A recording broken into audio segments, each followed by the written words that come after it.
So now that you've had a chance to gather data about what is causing the climate to change, and you've had a chance to revisit the initial warm-up with Emily and Destiny arguing about what is causing climate to change, hopefully you've been able to come to your final conclusion based on the evidence of what you think causes the climate change.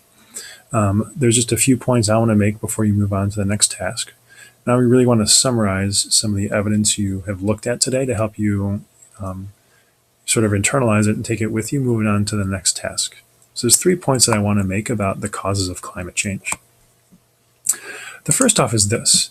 It is absolutely true when we look at the temperature of the Earth for the last 420,000 years that the Earth has been this hot before. So you hear a lot about how the planet is warming up, the atmosphere is warmer than it's been in the past.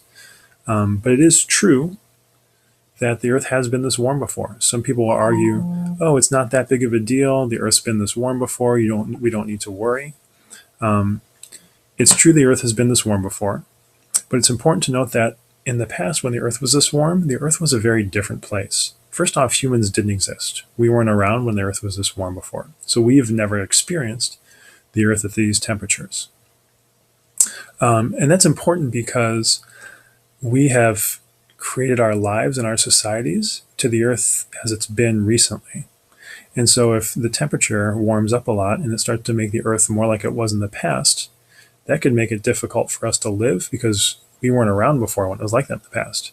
One thing that was really different, when the Earth was this warm before, there were no polar ice caps. There was not ice in places like the North Pole and Antarctica. And if that ice melts, that could really affect the levels of the ocean, which could really affect where and how people can live. Second important thing to take away from this task. We clearly saw in the graphs today that the levels of carbon dioxide in the atmosphere are way higher than they have ever been for the last 420,000 years. And it's very clear that human activity, mostly from burning fossil fuels, is creating that extra carbon dioxide in the atmosphere. And again, that's important because we learned in the previous task that having more carbon dioxide is a greenhouse gas, and that having more carbon dioxide in the atmosphere increases the temperature because it traps all that energy.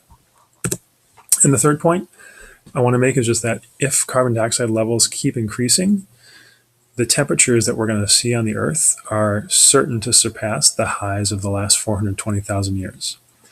The more carbon dioxide you have in the atmosphere, the warmer the temperatures get. It's just basic science because that carbon dioxide, it's like a blanket. It traps in the thermal energy and it warms up the planet. So 3 important points I just want to make. You should now go ahead and get feedback on this. Go back to your worksheet, finish the last parts, and then get feedback on this step before moving on to the next task.